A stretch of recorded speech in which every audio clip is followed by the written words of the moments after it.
Dr. Seuss's sleep book. This book is to be read in bed. The sleeping. Dr. Seuss's sleep book. The news just came in from the county of Keck that a very small bug by the name of Van Vleck is yawning so wide you can look down his neck. This may not seem very important, I know, but it is, so I'm bothering telling you so. A yawn is quite catching, you see, like a cough. It just takes one yawn to start other yawns off. Now the news has come in that some friends of Van Vleck's are yawning so wide you can look down their necks. At this moment right now, under 7 more noses, great yawns are in blossom. They're blooming like roses. The yawn of that one little bug is still spreading. According to the latest reports, it is heading across the wide fields through the sleepy night air, across the whole country, towards every which where. And people are gradually starting to say, I feel rather drowsy. I've had quite a day. Hey. Creatures are starting to think about rest. 2 biffer birds are now building their nests. They do it each night, and quite often I wonder how they do this big job without making a blunder. But that is their problem, not yours and not mine. The point is they're going to bed, and that's fine. Sleep thoughts are spreading throughout the whole land. The time for night brushing of teeth is at hand. Up at Herkheimer Falls the great river rushes and crashes down crags in great gargling gushes. The Herkheimer sisters are using their brushes. Those falls are just grand for toothbrushing beneath, if you happen to be up that way with your teeth. The news just came in from the castle of Krupp that the lights are all out and the drawbridge is up. And the old drawbridge drawer just said with a yawn, my drawbridge is drawn and it's going to stay drawn till the milkman delivers the milk about dawn. I'm going to bed now, so nobody better come around with a special delivery letter. The number of sleepers is steadily growing. Bed is where more and more people are going. In Culpeper Springs, in the Stiltwalkers' Hall, the Stiltwalkers' stilts are all stacked on the wall. The Stiltwalker walkers have called it a day. They're all tuckered out and they're snoozing away. This is very big news, it's important to know, and that's why I'm bothering telling you so. Way out west in the town of Merced, the Hinklehorn Honking Club just went to bed. Every horn has been quietly hung on a hook for the night in its own private Hinklehorn nook. All this long happy day they have been honking about. The Hinklehorn honkers have honked themselves out. But they'll wake up quite fresh in the morning, and then they'll start right in Hinklehorn honking again. That's a Hinklehorn honker. This is George's. This is Henry's, and this is Freddy's. Yeah. Ooh, everywhere creatures are falling asleep. The collapsible Frink just collapsed in a heap, and by adding the Frink to the others before, I am able to give you a Who's Asleep score. Right now, 40,404 creatures are happily, deeply in slumber. I think you'll agree that's a whopping fine number. Counting up sleepers, just how do we do it? Really quite simple. There's nothing much to it. We find out how many, we learn the amount by an audio, tellio count.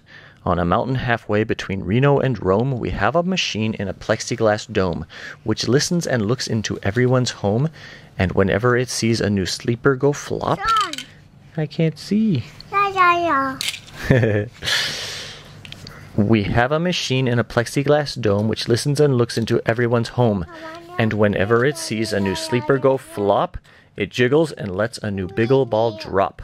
Our chap counts these balls as they plop in a cup, and that's how we know who is down and who's up. Do you talk in your sleep? It's a wonderful sport. And I have some news of this sport to report. The world champion... The world champion sleep talkers Joe and Mo Redzoff have just gone to sleep and they're talking their heads off. For 55 years now, each chattering brother has babbled and gabbled all night to the other. They've talked about laws and they've talked about gauze. They've talked about paws and they've talked about flaws. They've talked quite a lot about old Santa Claus. The reason I'm telling you this is because you should take up this sport. It's just fine for the jaws. Do you walk in your sleep? I just had a report of some interesting news of this popular sport. Near Finnegan Fen, there's a sleepwalking group which not only walks, but it walks a la hoop. Every night they go for miles. Why they walk to such length, they have to keep eating to keep up their strength. So every so often one puts down his hoop, stops hooping and does some quick snooping for soup. That's why they are known as the Hoop Soup Snoop Group. It's a goal.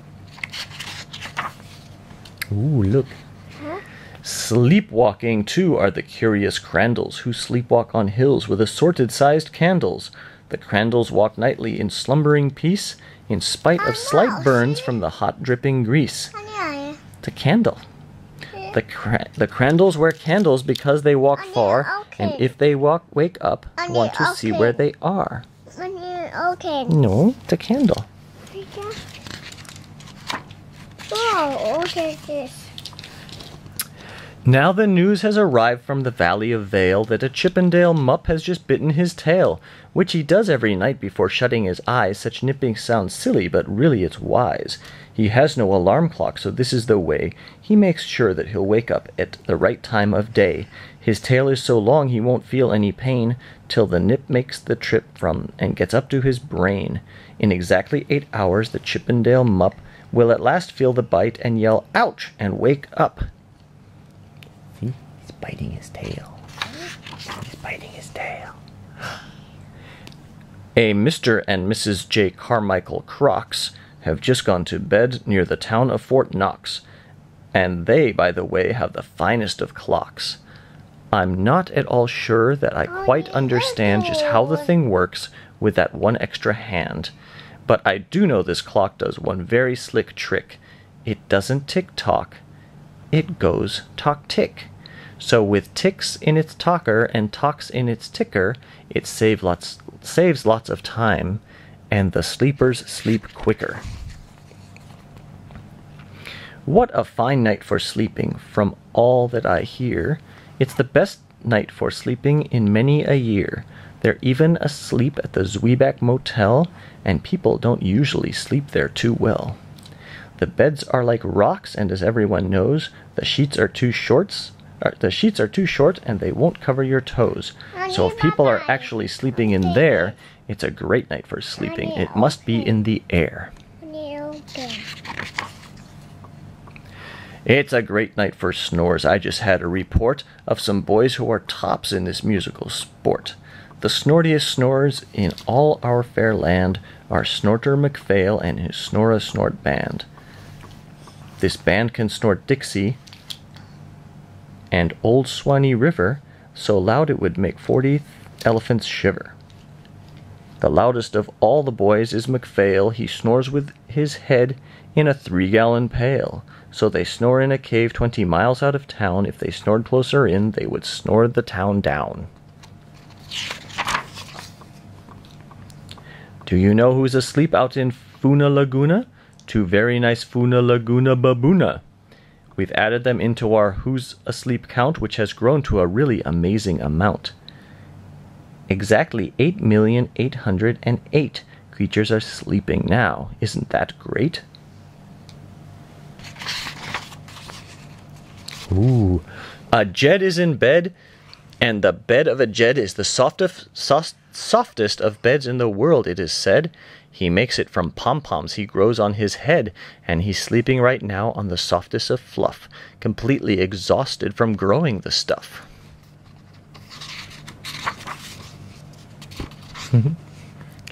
The news has come in from the district of Doft that 2 oft are sleeping, and they're sleeping aloft.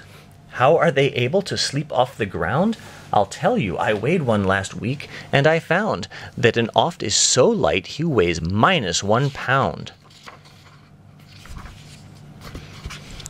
A moose is asleep, he is dreaming of moose drinks. A goose is asleep, and he is dreaming of goose drinks. Well, that's well and good when a moose dreams of moose juice, and nothing goes wrong when a goose dreams of goose juice. But it isn't too good when a moose and a goose start dreaming they're drinking the other one's juice. Moose juice, not goose juice, is juice for a moose, and goose juice, not moose juice, is juice for a goose. So when the goose gets a mouthful of juices of moose gets a mouthful of juices of gooses, they always fall out of their bed screaming screams. So I'm warning you now, never drink in your dreams. Sleeping. Sleeping. What are they doing?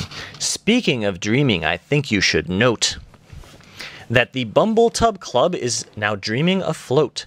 Every night they go dreaming down Bumble Tub Creek, except for one night every third or fourth week when they stop for repairs because their bumble tubs leak. But tonight they're afloat, full of dreams, full of bliss, and that's why I'm bothering telling you this. Yeah. Hello? At the fork of a road in the valley of Vavode, 5 foot-weary salesmen have laid down their load. All day they've raced around in the heat at top speeds, unsuccessfully trying to sell Zierzurf seeds, which nobody wants because nobody needs. Tomorrow will come, they'll go back to their chore, they'll start on the road Ziffer-zoofing once more. But tonight they've forgotten their feet are so sore, and that's what the wonderful nighttime is for. Everywhere creatures have shut off their voices, they've all gone to bed in the beds of their choices. They're sleeping in bushes, they're sleeping in crannies, some on their stomachs and some on their fannies. They're peacefully sleeping in comfortable holes, some even on soft-tufted barbershop poles. The number of sleepers is now past the millions. The number of sleepers is now in the billions.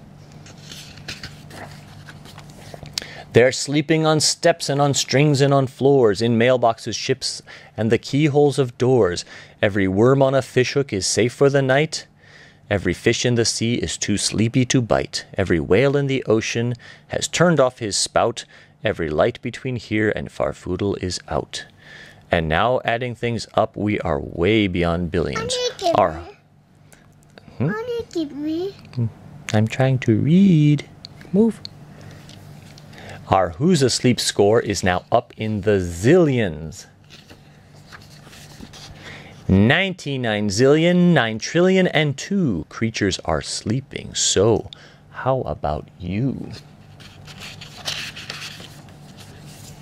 When you put out your light, then the number will be 99 zillion, 9 trillion, and 3. Good night. The end. I see. This book is to be read in bed. Good night. Good night.